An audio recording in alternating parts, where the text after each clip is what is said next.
بسم الله الرحمن الرحيم لا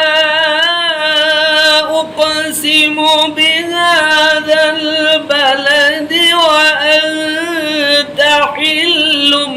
بهذا البلد ووالد وما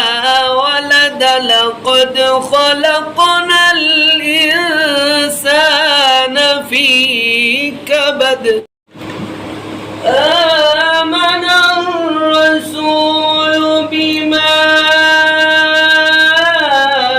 أنزل إليه من ربه والمؤمنون كل آمن بالله